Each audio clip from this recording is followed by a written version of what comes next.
Hexágono Creación Sonora presenta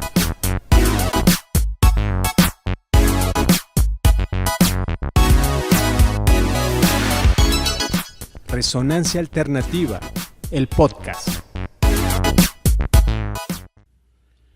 ¿Qué onda toda la banda de Resonancia Alternativa? Este es un nuevo capítulo de este podcast y hoy tenemos un invitado que de verdad va a contribuir mucho a este desarrollo histórico que también hemos venido generando a través de este canal, a través de este podcast, y nos visita desde una de las colonias más emblemáticas de la alcaldía de Azcapotzalco. Me refiero a la colonia Clavería, y ahorita vamos a enterarnos de muchos datos bien importantes, bien interesantes de esta colonia del norte de la Ciudad de México, de Azcapotzalco, y está con nosotros Samuel Gleason. Samuel, muchísimas gracias por estar aquí con toda la banda de Resonancia Alternativa. Bueno, muchas gracias a ti por la invitación. Oye, pues tú conoces y has vivido y te has desarrollado en una de las colonias pues más emblemáticas y además más antiguas si no es que la más antigua de la alcaldía de Azcapotzalco, como es Clavería, que incluso se dice, o hay por ahí datos históricos, que se fundó en el siglo XVI porque pertenecía a las tierras de la hacienda de Clavería y que estos terrenos habían sido donados o que habían sido adjudicados por Hernán Cortés a los soldados. Cuéntanos un poco de esta colonia. Pues miran, de esta zona eran haciendas. Efectivamente fueron haciendas, la hacienda de Clavería, la hacienda del Rosario, ¿no? Y había muchas haciendas, había mucha comunicación en españoles. Sí. ¿Sí? Más que de francés era de españoles. Es como se formó la zona de Azcapotzalco. Eran establos y habían varias familias que vivían sobre Avenida Azcapotzalco, que tenían hasta que llegó la ley de sacar al ganado del Distrito Federal. Okay. O sea que la ex hacienda de Careaga, que después formó parte, o más bien se convirtió en la hacienda del Rosario, ajá, que ahora es un centro comercial, ¿no? Sí. ¿Formaba parte también de la hacienda de Clavería? No. Clavería perteneció a la familia Clavería, precisamente pues se llama Clavería. Okay. Lo que es el patio Clavería ahora, antes era el granero de la hacienda de Clavería. Okay. Y la hacienda, lo que es el IPADE ahora. Eso era la parte esencial de la colonia, ¿no? Donde vivían pues los dueños de los hacendados, la gente que se asentó allí, y pues la gente que trabajaba el campo, que era muchísima gente la que trabajaba el campo. Así era. Y entonces formó ya la colonia, más o menos entre los 47, 45 a 50 años hasta la fecha, ¿no? Que en 1940 ya se establece como la colonia. Ya como colonia. Se hicieron fraccionamientos, fraccionaron toda la zona y llegaba antes hasta la calle de Heliópolis. Okay. La gente que vivía después de Heliópolis se le llamaba ya gente campesina, o sea, íbamos a ver a un tío que le llamábamos el tío del llano. Okay. O sea que la colonia Clavería siempre fue una colonia fifí. Sí, bueno, clase media alta. Okay. Sí, porque estaba formada por gente que eran ingenieros, militares, ¿no? Estaban muchas familias que tenían buenos puestos políticos, buenos chambas, sobre todo porque existía la refinería de Azcapotzalco. Oye, y hubo un auge importante durante el Porfiriato de casas de campo que incluso todavía se conservan en lo que es el trazo de Avenida Azcapotzalco. También en Clavería ajá, hay muchas casas de campo de este estilo victoriano, ¿no? Pues sobre todo en Avenida Azcapotzalco. Sí. Toda esa zona de Avenida Azcapotzalco se siguen conservando. Hay casas como de la familia Valero. Sí. Es una casa de un abogado que hasta la fecha conserva su estilo de porfiriato. Pues de hecho esas casas están catalogadas por el INBA y por el INAH, ¿no? Están catalogadas. Ojalá que las tuvieran que conservarlas, porque ahora ya están haciendo talleres y están haciendo negocios y se está perdiendo todo ese Patrimonio, histórico, ¿no? Por ese ese patrimonio patrimonio. histórico se está perdiendo. Oye, y bueno, tú y más bien tu familia, ¿en qué año llega a la colonia Clavería? ¿Y te acuerdas de niño cómo era la colonia? Pues mira, la colonia siempre fue una colonia de familias unidas, porque se conocían, pensaban lo mismo, actuaban lo mismo, y ahí se formaron las primeras fábricas de la familia, de mi familia, que era entre Nubia y Sí. Pirámides. ¿Y qué hacían? familia qué hacía? Fabricaban cajas de electricidad, Ok. la caja redonda, la caja cuadrada. Ahí se fabricaban en ese lugar, en esa fábrica. Y enfrente eran los matriceros, eran los que hacían las matrices para formar este tipo de torquel que se manejaba dentro de la colonia Clavería. Entonces, ¿tus papás en qué año llegan a la colonia Clavería? Mis padres han haber llegado por el año, pues yo creo como en el 40. 1940. Yo nací en el 47 y yo nací en la calle de Cairo 55. Okay. Ahora es estacionamiento de la familia. Antes era una casa. Ok. ¿Y te acuerdas en aquellos años 50, en pleno desarrollo industrial de la ciudad, por ejemplo, de la zona industrial de Vallejo, de la refinería de Azcapotzalco, ¿te acuerdas cómo era la colonia Clavería? Mira, cuando yo era pequeño, había mucho terreno todavía. Sí. Sobre todo al lado de Heliópolis, para el lado de Cuitláhuac, eran terrenos.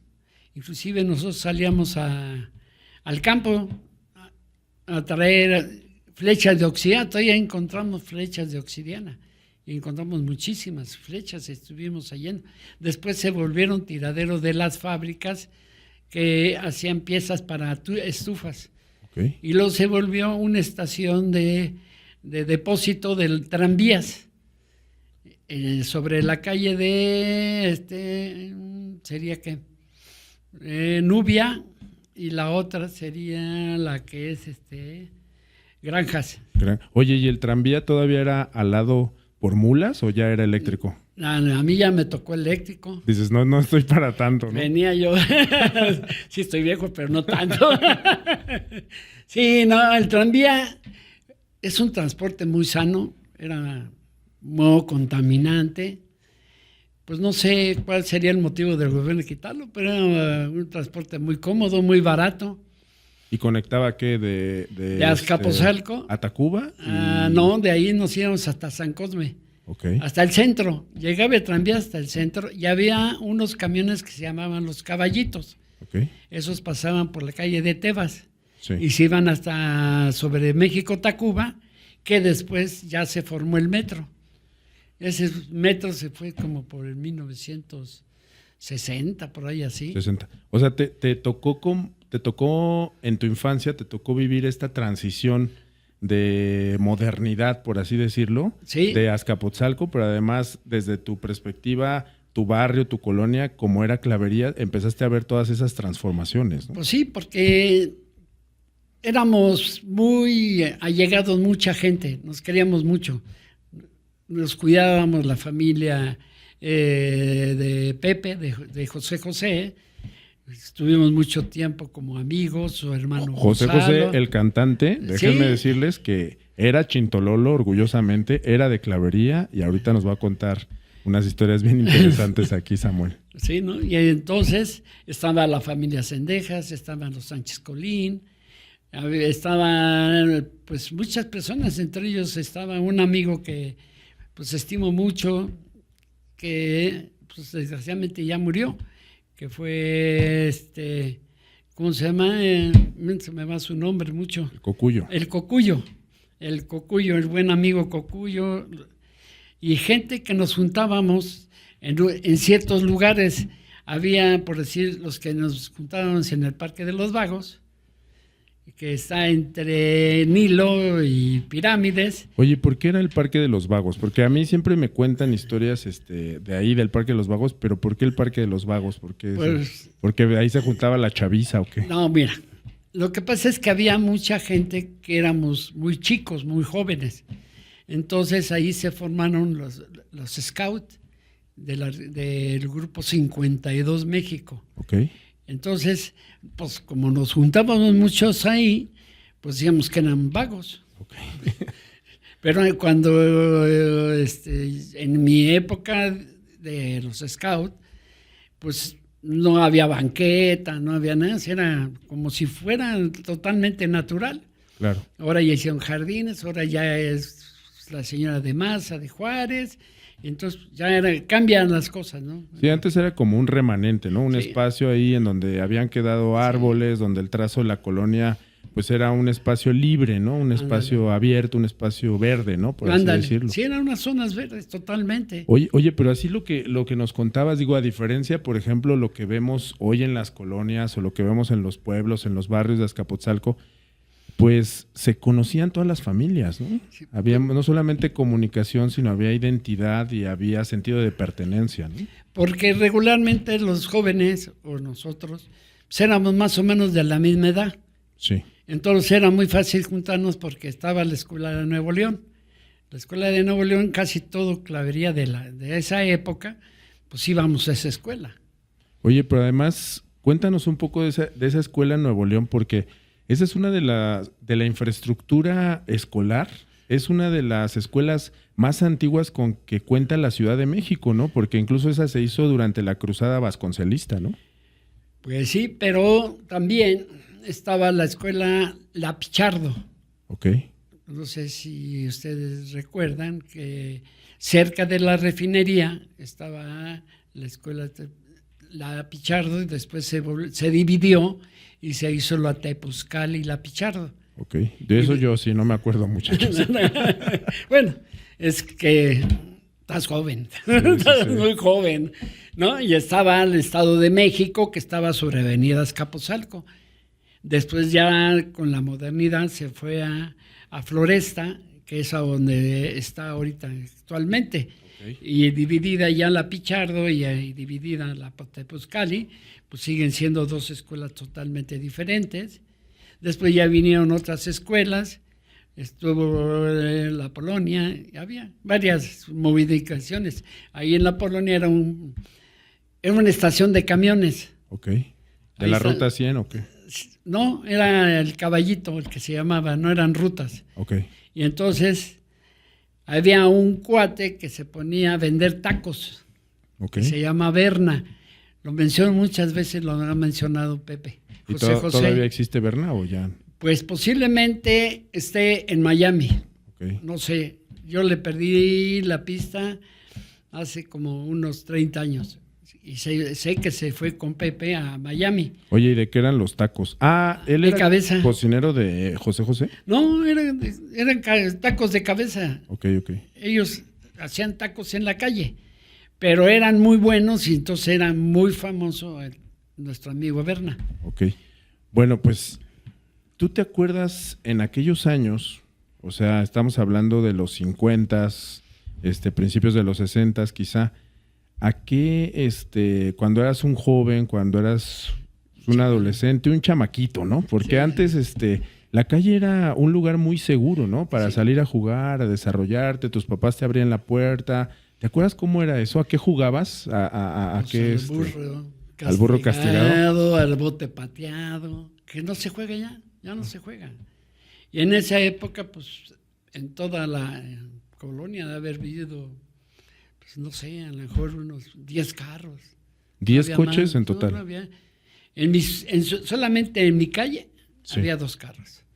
Uno que era taxi y otro que era de mi madrina, que era la familia Ruiz. Okay. Sí, entonces pues, no había tráfico, entonces podías andar en la calle muy tranquilo. ¿Pero a qué jugabas? O sea, ¿te acuerdas? Porque en ese sentido las generaciones sí han cambiado, ¿no? Hoy vemos a los niños con sus tabletas, hoy vemos a los chavos viendo contenidos en las redes como como muchos otros contenidos, viendo caricaturas, pero ustedes no tenían esa vinculación digital porque además no existía. Y entonces tenían que echar a volar su creatividad, ¿no? No había ni tele. Claro. no había tanta comunicación que hay hoy. Sí, Hoy en día los niños ya te enseñan, ya no enseñas, claro. ¿no? Y Pero- eso no lo cuidan, tampoco el gobierno no cuida eso. Oye, pero ustedes entonces tenían que crear sus propios juguetes. ¿Qué? Claro, Por ejemplo, jugábamos canicas, canicas. cuartados, tiros, y jugábamos, y el que ganaba, pues se llevaba todas las canicas. Y hay quien tenía 200 canicas, Sí. ¿no? Y nos juntábamos porque todavía había muchas de las calles que no tenían banqueta, entonces jugabas en la tierra. Oye, entonces el poderío se medían canicas, ¿no? Quien tenía más canicas era El que era ganaba, era más el bueno, ¿no? era el bueno. Sí. Los demás éramos una pesadilla. Oye, y bueno, nos contabas de José José, este gran cantante, este gran artista que Azcapotzalco potenció y dio a conocer al mundo. Clavería no solamente tenía este abolengo histórico o este abolengo patrimonial, sino que vivían muchos famosos, ¿no? O sea, ¿de cuáles te acuerdas y de cuáles fuiste cuate? Porque tú eres como Chabelo de Clavería, eres amigo de todos los niños, ¿no? No, pues yo conocía a mucha gente, ¿no? Y mucha gente que fue artista y que se cambiaron de Clavería, porque regularmente la gente que iba teniendo más iban emigrando. Unos se iban al sur y otros se iban al norte, que era Satélite. Ok. Ahí es donde empezó a irse mucha gente. Entonces, era muy difícil ya contactar, ya cuando entran al mundo artístico, ya la gente se deja de ver. Pero además también era un lugar de políticos, ¿no? Había mucha clase política o muchos familiares de la clase política de aquellos años, ¿no? Pues sí, claro, estaban los sobrinos de Miguel Alemán, los Contreras. Ok, Y estaban también los Sánchez Colín, que fueron del Estado de México, ok. ¿no? Estaban también los López Mateos, los sobrinos de López Mateos que vivían en Pirámides. Y luego había gente que era emprendedora, ¿no? Tenían laboratorios veterinarios, Ok, eran los Fedalón que le llamaban. sí. Entonces, pues había gente que pensaba hacia adelante, no hacia atrás. Siempre pensábamos en progresar. Yo vengo de una familia que no era tan rica, porque la familia, pues, trabajamos desde muy jóvenes, Sí, porque toda la familia empezó a trabajar a una edad muy pequeña y teníamos que estar en las fábricas para poder tener acceso de ir al domingo. claro. O sea, Que no- ¿tú a los cuántos años empezaste a trabajar, por ejemplo? A los 8 años. A los 8 años. Sí. Wow. Nos ponían a las fábricas a limpiar máquinas. Después ya nos empezaron a enseñar a ser matriceros. Yo Ok. fui matricero a los 16 años. Ok, Yo ya hacía matrices. ok. ¿Qué era eso de hacer las matrices? La forma de hacer una caja cuadrada, se hace Sí. una plantilla. Y después viene el troquel, que al hundirla sale una cajita. Ah, ok. ¿Sí? Se llama Era como hacer el molde, digamos. Ándale, eran los moldes que se hacían el macho y la hembra para hacer una sola pieza. Ok.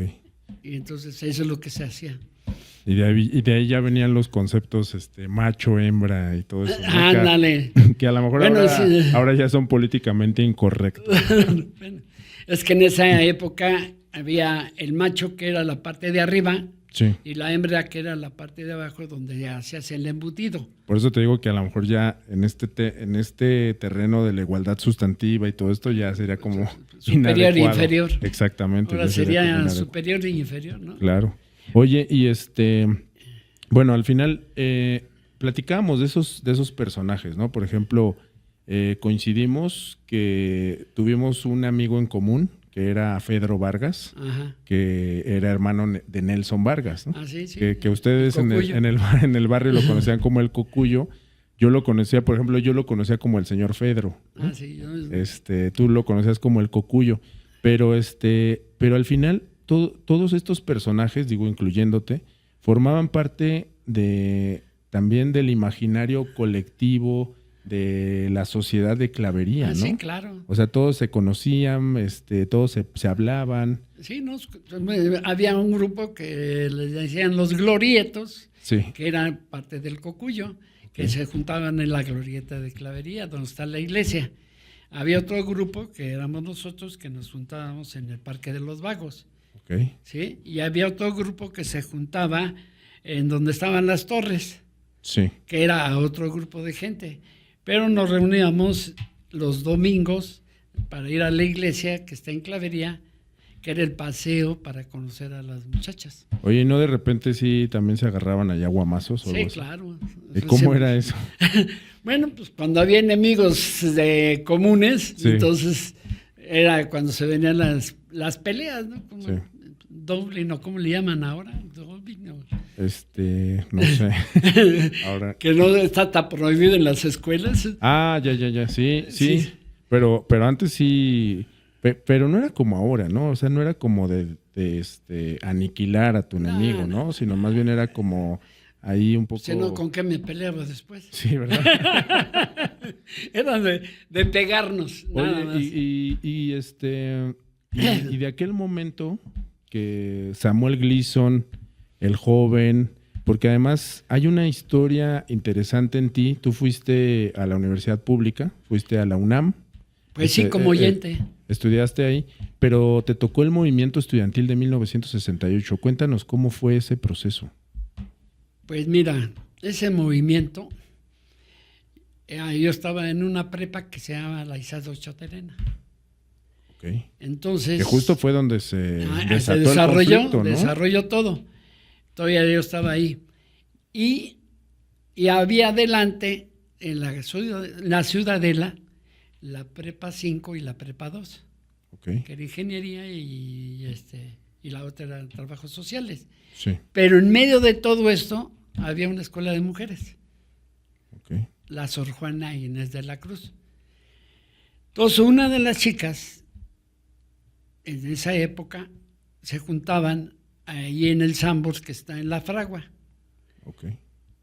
Entonces, esta chava andaba con una del Estadio Choterena y andaba con uno de Boca 2. Okay. Pues para su mala suerte, pues se encontraron los dos, o los tres, Sí. y se empezaron a pelear. Entonces, al pegarle a uno de ellos, se fue contra la jardinera y ahí se quedó. Ah, o sea, murió en esa pelea. Entonces salió corriendo este cuate a avisar que se había accidentado y que pues que pasionalmente ya había muerto, ¿no? No supimos después si vivió, murió, no sabemos, porque después ya Boca 2 se vino a la Estadio de Choterana y ya saltaron camiones y todo y bañaron toda la escuela de refresco. Okay. Sí, y ahí empezó todo el movimiento, y ya después ya se metieron otros tipos ¿cómo se llama? De intereses, ¿no? Intereses políticos, intereses de dinero, no sé. Pero ya tú cómo lo viviste, o sea, tú eras parte del movimiento estudiantil. Del parte estudiantil de la UNAM. De la UNAM. Sí. ¿Y cómo recuerdas? ¿Tú fuiste al mitin en Tlatelolco? No llegué, fíjate. Okay. Se me ponchó la llanta. Uy. Cuando llegué ya estaba el relajo y ya no llegué. Ya no llegaste. No. Pero ¿qué te acuerdas de eso? Y te lo pregunto porque hay varios compañeros y amigos, igual que tú, que te considero un gran amigo, que nos hemos encontrado ahí en el devenir cotidiano de la vecindad, porque pues Azcapotzalco es un gran pueblo, ¿no? O sea, es un pueblo grande, todos nos conocemos, nos reconocemos, a veces más por las familias de repente, o por los amigos, pero se va vinculando ahí historias, por las ¿no? escuelas, ¿no? Sobre todo las escuelas, porque regularmente todos íbamos a las mismas escuelas. Sí. Y entonces nos juntábamos, por decir, con una familia, y luego esa familia te invitaba a comer, y luego tú invitabas a él a comer a tu casa, y se iban haciendo las relaciones entre las mismas familias. Sí. Y como eran gentes que pensaban igual, porque es otra de las cosas, la gente pensaba igual, ¿no? No había más que ganas de estar en compañía de otras personas, porque regularmente fue una clase media alta, no fue una clase media baja. Claro. E inclusive Azcapotzalco hay ciertas partes que había de dinero. Claro. No siempre Azcapotzalco fue de pobres, ¿no? Como No, pero- dicen que es pobre, no es cierto. No, yo creo que tiene una gran riqueza, no solamente cultural, tiene una gran riqueza económica también, tiene una reserva, por ejemplo, territorial muy importante. Sí, claro. En la Ciudad de México tenemos agua, tenemos mucha riqueza cultural, ¿no? En los pueblos, en los barrios, por ejemplo, de repente esto que estábamos platicando de cómo se van fundando las colonias a raíz de las haciendas que existían en Claro. Azcapotzalco, ¿no?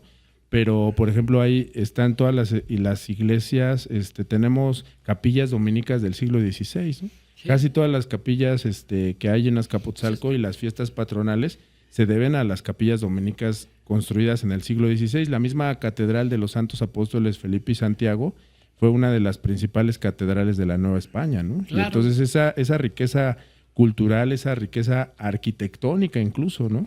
Que de repente no se le da ese importancia. auge o esa importancia, ¿no? No se le da la importancia a lo histórico que tenemos y eso son nuestras raíces. Sí, Debemos cuidar ese punto porque Azcapotzalco como Clavería, como Azcapotzalco, como el Rosario, como la Refinería, como la Petrolera, como todas esas colonias, la Nueva Santa María, todos esos, tenemos que cuidar nuestras raíces.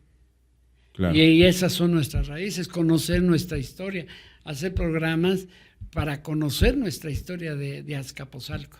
No nomás de Clavería, sino de Azcapotzalco. Oye, y justo tocaste un tema que es importante. Bueno, vamos a hacer una pausa para decirle a Samuel que no le pegue tanto a la mesa, porque se escucha. Pero la producción ahí no nos había hecho. Pero no le pegues tanto porque si no, Sí, se oye. ¿cómo se escucha? Bueno, acabas de comentar un tema importante que tiene que ver con la refinería de Azcapotzalco, que de alguna manera esa instalación de petróleos mexicanos ayudó también mucho al desarrollo del mismo pueblo de Azcapotzalco, de los barrios. ¿Tú te acuerdas cómo era ese? Que de hecho no está propiamente en Azcapotzalco, ¿no? Ya pertenece a la alcaldía Miguel Hidalgo, pero es parte también del constructo cultural de nuestra alcaldía, ¿no? Todo el mundo la conocía como la refinería de Azcapotzalco, pero esa refinería pues también le dio origen a que llegaran muchas familias a la colonia Clavería, ¿no? Sí, claro. Mira, la refinería de Azcapotzalco, dentro de la refinería había casas, eran de los ingenieros de petróleos, De Pemex. de Pemex, Sí. ¿sí? Y regularmente la gente que trabajaba era gente que vivía en Clavería, era clase media. Clase media. Y teníamos cerca Sedena, Ok. y Sedena eran militares que también vivían en Clavería. Ok. Los Cendejas regularmente eran militares. La familia Cendejas. Sí. ¿Y todavía viven por ahí? No, ya no. Ya no. Ya. O sea, de las familias legendarias de Clavería, ¿cuántas te acuerdas que siguen ahí en Clavería? Porque pues ya también la colonia Clavería es una zona longeva respecto al promedio de edad, ¿no? Pues sí, siguen siendo unas familias que se quedaron ahí, pues que se han arraigado, y pues, son las Rodríguez. Hay otros que le decíamos Pepillo, que era. Sí. También está el que fue el último, ¿cómo se llama? Gobernante del Distrito Federal, Sí. Aguilera. Manuel Aguilera era un hombre político, es un hombre político. Y él porque vivía todavía ahí en Clavería. y sigue viviendo ahí en Clavería. Ah, mira, qué interesante. Sí, él vive ahí en Cairo, ahí Ajá. tiene su casa y regularmente sigue siendo un personaje políticamente hablando, ¿no? Sí, claro. Ujú. Finalmente son parte de la historia política y de la historia Sí, de la es un ciudad. hombre y- político, realmente él siempre fue un hombre político desde chico. sí. A su hermano le decíamos la gallina. O sea que si quieren saber todos los apodos de los vecinos de Clavería, pueden consultar las redes de Samuel, Los escribirle, Cuervos. y seguramente se sabe todos. Sí, estaban los cuervos, había mucha gente, pues que nos queríamos mucho. Sí, La verdad, Clavería siempre fue una colonia de compañerismo, no fue una colonia de peleas. Teníamos peleas con otras colonias como la Popular, ¿no? Que Sí. se venían a... ¿la Obrero Popular? Ándale, esos se venían a pelear acá con nosotros. Oye, ¿y quién ganaba? Pues a veces había empate. Oye, y no hubo, porque Azcapotzalco también es una alcaldía y fue un pueblo y un barrio que había muchos boxeadores. ¿En Clavería no hubo ninguno? No, toreros, sí. ¿Toreros como quién? Sotoluco. Ah, el Sotoluco. El Sotoluco era de Azcapotzalco. ¿Y era tu amigo también? No, yo lo conocía, pero nunca fue mi amigo. O sea, era tu enemigo. ¿Se robaron una novia o qué? Tampoco, no. Simplemente él se dedicó mucho tiempo a los toros, ¿no? Y a los toros te tienes que dedicar desde muy joven. Entonces no había tiempo para vernos. Y él vivía ahí en Clavería. Y él vivía ahí, él vivía en Cairo. Ok. ¿No? Ya después, pues ya le ganó la fama y no sé si siga viviendo en Azcapotzalco, en Clavería, no sé. Sí, es uno de los toreros famosos. De hecho, por ahí en las crónicas taurinas decían el torero de Azcapotzalco, ¿no? Sí, inclusive tiene era Chintololo también. Sí, pero inclusive él tiene en Azcapotzalco una fundación para niños ciegos. Ok. Sí, él es un hombre bueno, un hombre dedicado al pueblo, a la gente, a la más vulnerable, pues no sé. Eso es lo que tenemos que reconocer, que hay mucha gente que se dedicó a ver por la gente. Al altruismo, ¿no? A la gente. Ser altruistas y preocuparse de la problemática social, preocuparse por los que menos tienen, ¿no? Por los más desfavorecidos, ¿no? Y cómo ayudarles. Claro. ¿No? Decíamos, bueno, a este muchacho hay que meterlo a la escuela, pues hay que meterlo a la escuela. Hay que ayudarle a que se forme. O sea, no nos dejaban solos. Y fíjate que eso está padre porque, bueno, yo que te conozco, que a veces ando por ahí caminando en Clavería, Ajá. Pues yo veo que mucha gente te conoce, te reconoce. Pero me conocen por Cerillo. ¿Por qué por Cerillo? Porque así era mi apodo. Te digo, entonces... Ajá. Y te dicen, ¿qué te dicen de mí?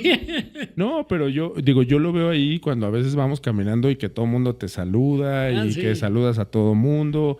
O sea, como que esa vibra, esa sinergia de la comunidad que en algunas otras colonias se ha perdido, ¿no? Porque a veces viene gente de fuera, ya no se conocen las familias, la articulación e incluso la integración de la misma colonia, pues ya es totalmente heterogénea, ¿no? O sea, ya vienen personas que no conocen la historia de la alcaldía, que no conocen la historia de los pueblos, de los barrios de Azcapotzalco, y que ya entre ellos ya ni se saludan ni se conocen, ¿no? Pero no, bueno, es que lo primero que ha pasado en Clavería es que se han hecho muchas oficinas, muchísimas.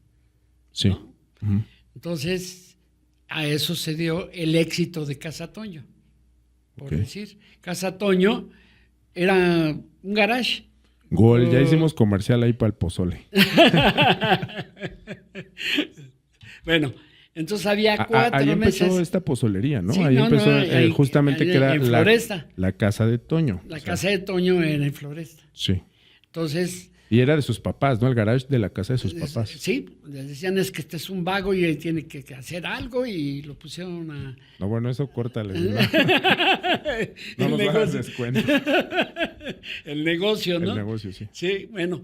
Y ahí se formó porque empezaron a haber muchas oficinas en Clavería. Hasta la fecha sigue creciendo la población de oficinas, ¿no? Entonces eso ha hecho que Clavería se vuelva una colonia comercial de muchos restaurantes, de taquerías, de hecho es como el referente, ¿no? Como cuando andas ahí queriendo quedar bien con la novia o algo, le dices, oye, te invito a cenar a Clavería, ¿no? Sí, pero, oye, te invito a un helado ahí a Avenida Clavería y Allende, ¿no? Sí, o te vas a Marco Polo. Estamos echándonos muchos goles, ¿eh? A ver si luego nos invitan a que sea ahí una paleta de hielo o algo. Bueno, te digo porque pues, era la colonia, ¿no? Sí. Y pues hay muchos lugares ahí, no los puedo decir, ¿o no? Pues mejor las taquerías. Las taquerías. Las taquerías, que hay una taquería que ha crecido mucho en Clavería. Pero incluso en Clavería, o bueno, en esa zona, nacen como 3 o 4 marcas de restaurantes que ahora se han convertido en franquicias, ¿no? Esta pozolería, también digo, para no decir el nombre, por ahí una casa de carne. De carne, también esta marca de restaurantes típicos de Guanajuato, ¿no? Ajá. De De Oaxaca. Oaxaca. También creo que la colonia Clavería también se convirtió en un semillero importante de empresas negocios. y de negocios que empezaron, así como tú ya bien lo comentabas, como empresas familiares, negocios pequeños, y después se fueron haciendo Grandes. empresas muy grandes, ¿no? Sí, es que el secreto del empresario es crecer, crecer, crecer y ganar, ganar, ganar. Sí, Si tú no piensas así y no formas una empresa, pues no te funciona. Oye, pero ¿no crees que también puede haber un poco de sensibilidad respecto de la empresa y de las ganancias para también ayudar un poco al desarrollo de la zona, al desarrollo de las personas que están iniciando o al mismo desarrollo de la comunidad? Bueno, de cierta forma, el empresario, Sí, su trabajo es eso, crear empresas, crear empleo. Si tú creas empleo, pues ya estás haciendo una ayuda a la comunidad, claro. ¿no? Lo que hace el empresario es crecer, crecer, crecer, crecer. Bueno, cuando eres empresario, ¿no? No tiene fin, una empresa no tiene fin. Tú empiezas muy poco y va creciendo de acuerdo a tu programa de desarrollo. Sí, Es como un niño, va creciendo y va requiriendo de más necesidades. Empecé yo una empresa y empiezas a lo mejor en un cuarto de azotea. Y después vas invirtiendo y vas invirtiendo y vas invirtiendo y vas creciendo. El momento que te des cuenta, en 10, 15 años, a lo mejor ya eres una empresa que tienes 300 gentes. claro. Y ya estás dando de comer a 300 familias. Y en ese sentido, tú has sido un ejemplo vivo de ello, ¿no? Porque hoy, bueno, ya estás retirado, pero tú empezaste, como nos decías, a trabajar desde los 8 años y después seguiste y seguiste y seguiste y seguiste y seguiste trabajando. El sueño. Sí, El sueño de una persona de que nace, sí. tu sueño es ser empresario. Y luchas para ser empresario. Bueno, en el caso del tuyo. No, bueno, Sí, claro. es que, ¿cómo te diré? Mira, yo cuando empecé, Sí, te voy a decir parte de particular, sí, yo empecé con mi hermano en un sueño. No sabíamos qué iba a pasar, claro. ¿no? Nosotros pensábamos, bueno, pues vamos a sobrevivir. Y nunca hay que dejar de soñar, ¿no? Eso yo Claro. creo que es bueno que lo sepan las nuevas generaciones, porque a veces las condiciones adversas nos van robando un poco nuestros sueños, ¿no? Bueno, las generaciones nuevas están mal informadas, están mal guiadas. Yo creo que las nuevas generaciones deben pensar en que hay que crear, formar, luchar por lo que ellos han querido ser siempre, ¿no? Sí, O sea, cuando tú quieres algo, pues luchas por tenerlo. Y eso es un ejemplo cuando tú eres pequeño y quieres una bicicleta. Estás luchando y a veces trabajas para tener la bicicleta.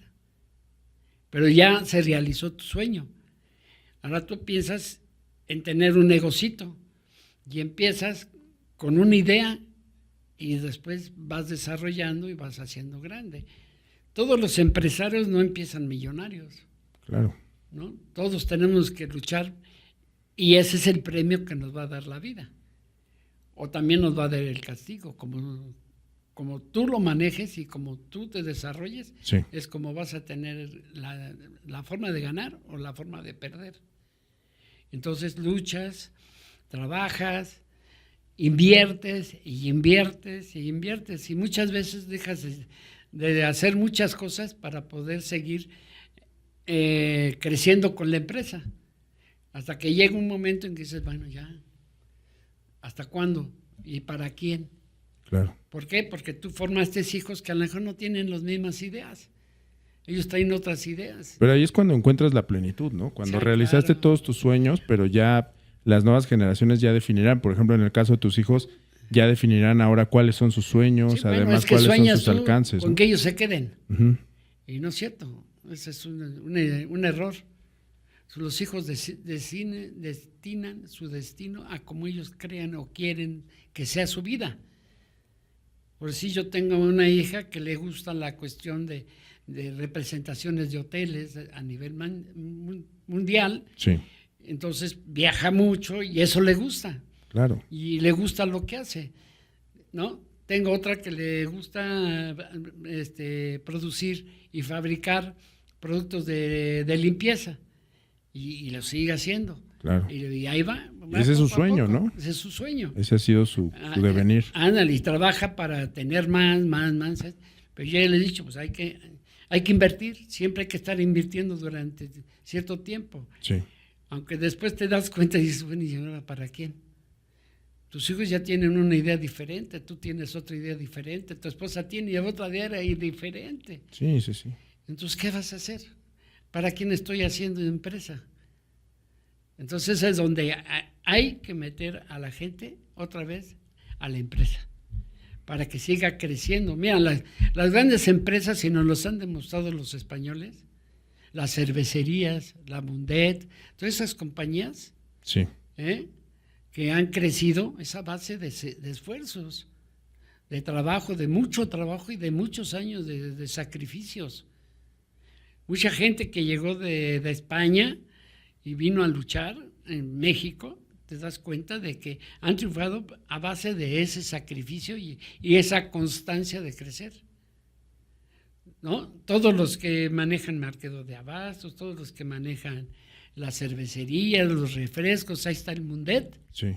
¿no? Te digo que te sigues echando gol. Te sigues echando un gol y otro gol y otro gol. O sea, los refrescos de manzana, por decir, Sí, ¿no? Es gente que vino de nada, dormían en el mismo lugar. Hay comerciantes en la Merced que dormían arriba de los mostradores en su tarima, ¿no? y comían de los desperdicios salía de la galleta y eso, de eso comían, pero seguían invirtiendo y invirtiendo. Pues lógicamente, al pasar de los años, pues ya tenían un buen capital, Claro. ¿no? Yo creo que en este sentido nunca hay que dejar de luchar, nunca hay que dejar de soñar, nunca tienes claro. que abandonar tus sueños, pero además es de constancia y dedicación, ¿no? Pero yo pienso que estas nuevas generaciones deben ser muy inteligentes. Sí, Y nosotros tenemos la obligación, porque una vez me reclamó un muchacho, que por culpa de nosotros estaban mal, que porque esta generación no les dio la educación adecuada para que ellos se formaran. ok. ¿Y qué culpa tenemos nosotros? Pues sí, yo qué, ¿no? Bueno, por eso, pero así piensan, Claro, sobre todo los milenios. los millennials. Los milenios piensan que nosotros no hicimos lo posible para que se educaran mejor. Pero yo creo Pero- que hay que seguir trabajando. Uno de las luchas más importantes que hemos dado las generaciones, digo, la tuya en el caso del 68, la mía en determinado momento ha sido por pugnar por más y mejor educación, ¿no? Yo creo que esa es la clave es del la éxito, educación, ¿no? La en educación. todo, en todo.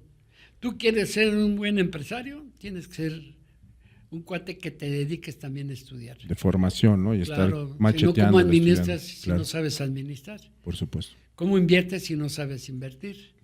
Sí. ¿No? Y así son todos. El que se dedica a la política debe saber bien meterse, conocer a la gente, meterse con la gente, ¿no? Saber cómo piensa la gente.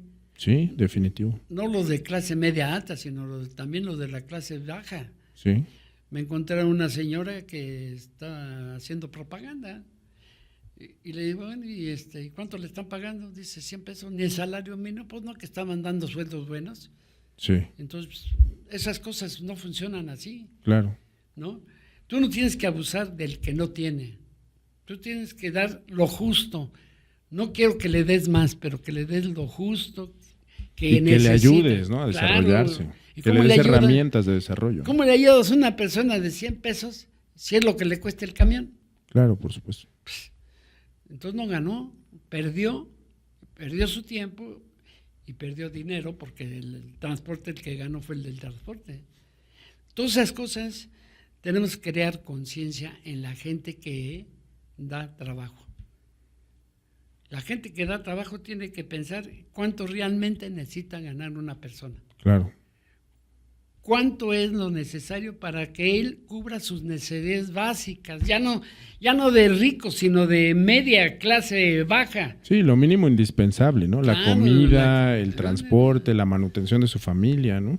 En ese sentido hay que tener mucha conciencia social, ¿no? Claro. Cuando eres empresario, cuando eres emprendedor, cuando estás ayudando a la gente, ¿no? Si quieres ayudar, si no quieres ayudar, pues déjalo así, no muevas, no necesitas mover mucho. Oye, Samuel, pues digo, el tiempo aquí es Corto. es algo que va en nuestra contra siempre, pero de verdad qué interesante charla. Digo, siempre me encanta mucho platicar contigo, escucharte, aprender de ti.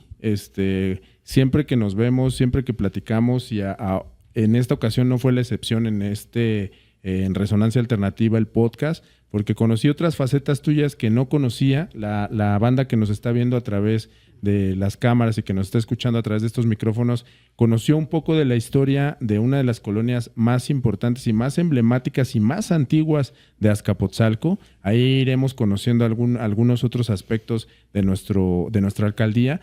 Pero quiero agradecerte mucho por haberte dado este tiempo. Sé que eres una persona muy ocupada, sé que eres una persona que está de aquí para allá viendo muchos temas. Quiero agradecerte que estuviste hoy aquí en Resonancia Alternativa, y no sé si quieras darle un mensaje final a los vecinos, a los jóvenes, a tu familia, a toda la banda que nos ve a través de estas cámaras. Pues mira, primero lo voy a decir a los jóvenes. Sí. Sobre todo la gente que vive y pues frecuenta, por decir, los centros de reunión en Clavería, que sus sueños se van a hacer realidad siempre y cuando ellos quieran. No pierdan el tiempo. El estudio es bien importante porque no nos ven la cara de guate. Estamos llegando donde hay competencia. Sí. Están llegando extranjeros. Las mejores chambas se las están dando a los extranjeros porque nosotros no tenemos la capacidad para hacerlo. Entonces necesitamos que todos los jóvenes ahora, nuestro futuro, piensen tantito y sean conscientes y responsables de que sean mejores. No para nosotros, sino para ellos mismos. No pierdan el tiempo porque nos están comiendo los chinos, nos están comiendo los americanos, nos están comiendo los japoneses, nos están comiendo los rusos. Todo mundo quiere vivir en México. Una paz social, aunque tengamos problemas de ciertos niveles, pero no son representativos ante 120 millones de mexicanos. Claro. Mueren 3, antes no sabíamos y seguían muriendo. Sí. Pero los jóvenes hoy en día deben luchar por ser mejores. Estudien, mucho estudien, prepárense para que no les vean la cara de guate. Pues perfecto. ¿No? Y a los padres, pues seamos más responsables. Cuidemos a nuestros hijos. Si no queremos tener alternativas de pérdida, cuidemos a nuestros hijos. De veras, se los digo con cariño. Yo he estado viendo, he salido a las 6 de la mañana, y fíjate, he salido a las 6 de la mañana y he visto niñas en la calle oscuras esperando un camión, como solas. Claro. Y luego nos quejamos de que por qué se las secuestraron.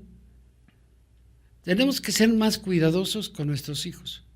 Yo se los recomiendo, sean unas familias felices y no unas familias preocupadas de qué pasó. Eso es por el lado de los adultos. Y de los viejitos, bueno, pues hay que seguir viviendo. Hay que darle para adelante.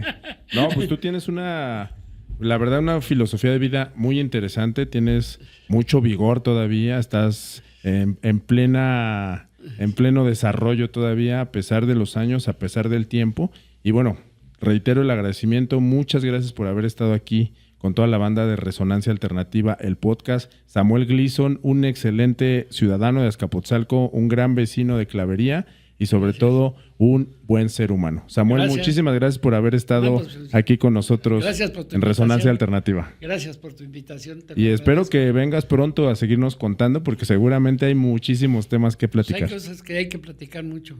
Sobre todo hay que hablar de la política, pero vamos a hacerlo bien pensado. Órale, pues. ¿No? para no hablar cosas que no existen. Órale. Sino ahí ser cosas que sí existen. Ya estamos. ¿No? Gracias. Bueno, muchísimas gracias. Este fue un episodio más de Resonancia Alternativa, el podcast. Muchísimas gracias por vernos, por escucharnos. Denos like, apriétenle la campanita, suscríbanse. Muchas gracias y nos vemos en otro episodio. Gracias.